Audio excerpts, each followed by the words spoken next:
Team বা আপনাদের ওনার কিছু কমপ্লেন্ট দিয়েছিলেন, তার আগে থেকেই টিমে একটু আপস অ্যান্ড ডাউনস ছিল, মানে সব মিলিয়ে কি এসব যেসব ঘটনা ঘটেছে এসবের এফেক্ট কি টিমে পড়ছে এবং এই কারণে কি টিমের রেজাল্ট একটু এফেক্ট হচ্ছে? অ্যাকচুয়ালি এটা বললে পরে এক্সকিউজ দেওয়া হয়ে যাবে। অ্যাজ এ প্রফেশনাল প্লেয়ার হিসেবে বাইরে যাই হোক, আমাদের মাঠে নিজেদেরকে ঠিক রাখাটা খুব ইম্পর্টেন্ট। রাইট প্রসেসে মেনটেন করাটা খুব ইম্পর্টেন্ট। আমি বলবো যে মাঠের বাইরে তো ডেফিনেটলি অনেক ঘটনা ঘটছে। অ্যাট দ্য সেম টাইম আমরা ভালো ক্রিকেট খেলছি না, টু বি অনেস্ট। আমাদের যদি বোলিং দেখেন, অনেক বেশি এক্সপেন্সিভ হয়ে যাচ্ছি। ব্যাটিংয়ে গেলে আর্লি অনেক উইকেট লুজ করে ফেলছি। টি-20 তো শর্টার ফরম্যাটের খেলা, এটা আপনি ছোটোখাটো মিস্টেক করলে পরে এটা অনেক বড় হয়ে যায় দিন শেষে রেজাল্টের ক্ষেত্রে। তো ব্লেমটা অবশ্যই আমাদের যারা আমরা মাঠে খেলছি তাদেরকেই নিতে হবে, মানে রেজাল্টের যেই ব্যাপারটা বললেন।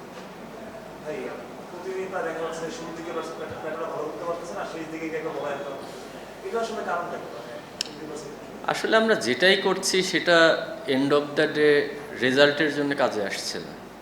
আপনার ব্যাটসম্যান ওপর থেকে করুক আর নিচ থেকে করুক, দিন শেষে জেতাটা ইম্পর্টেন্ট।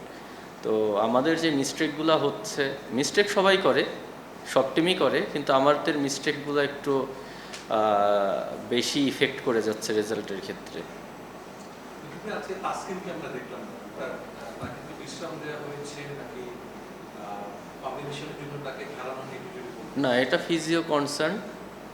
ও এখন খেলার মতন অবস্থায় নাই, ওর একটু ব্রেক দরকার। ও জাস্ট ওর স্ক্যান করানোর জন্য ও ঢাকায় চলে গেছে, ও অ্যাভেলেবেল ছিল না বলেই খেলেনি। কবে নাগাদ নেক্সট ম্যাচগুলো কি আপনারা আসলে এটা যদিও ফিজিও বলতে পারবে, তারপরে আমি যতটুকু আনঅফিসিয়ালি জানি সেটা হচ্ছে ও ঢাকা পর্ব থেকে আবার খেলার সম্ভাবনা আছে যদি খারাপ কিছু না হয়। কোথায় ইনজুরিটা কি বা ওর নিতে খুব ডিস্টার্ব করতেছিল।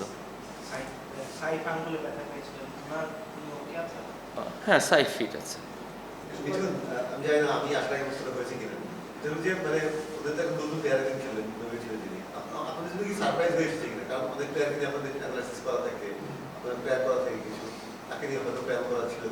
না, এটা আপনি রাইট পয়েন্টেই কথা বলেছেন যে ওকে নিয়ে আমাদের আসলেই কোনো প্ল্যান ছিল না। ও যে খেলতে পারে এটা আমাদের কারোরই আইডিয়া ছিল না।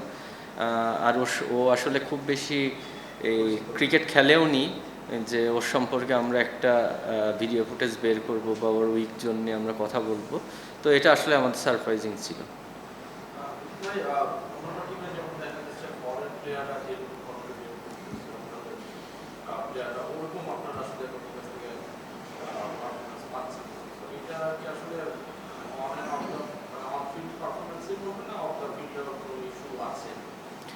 না, ডেফিনেটলি আপনার ফরেনার যখন একটা টিমে আনে, ওর ওপরে এক্সপেকটেশন অনেক বেশি থাকে।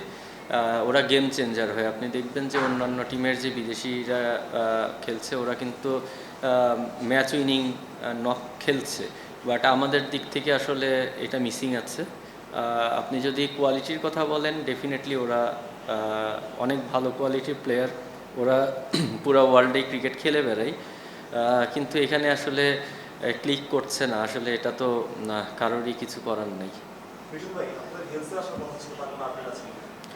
এই ব্যাপারে আমি আসলে কিছু জানি না। হেলসের বিষয়টা আমার মনে হয় না যে ওর আসার কোনো সম্ভাবনা আছে।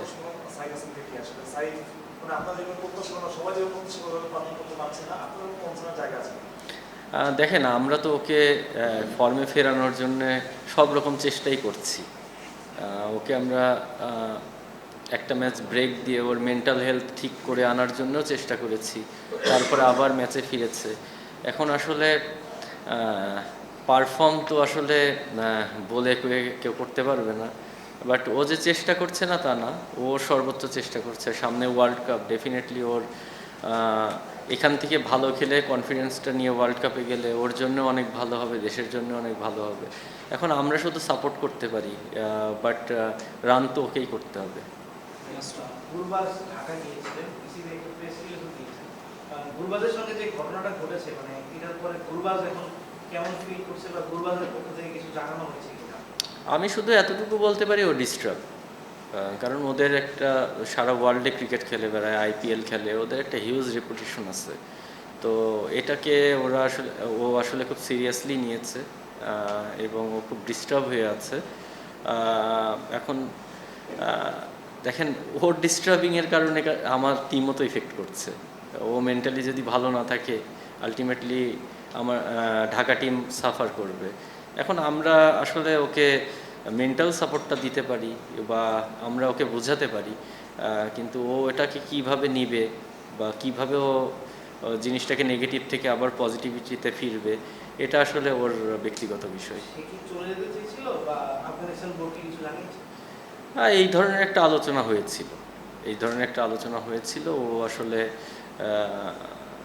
আবার মানে ওদের ক্রিকেট বোর্ড থেকেও মনে হয় ওদের একটা সিগন্যাল ছিল, কোনো একটা গাইডলাইন ছিল, তো ওটা ফলো করছিল আর কি। পরে এন্ড অফ দ্য ডে আমি যতটুকু জানি সমাধান হয়েছে মনে হয় ওই ব্যাপারটা। Thank you.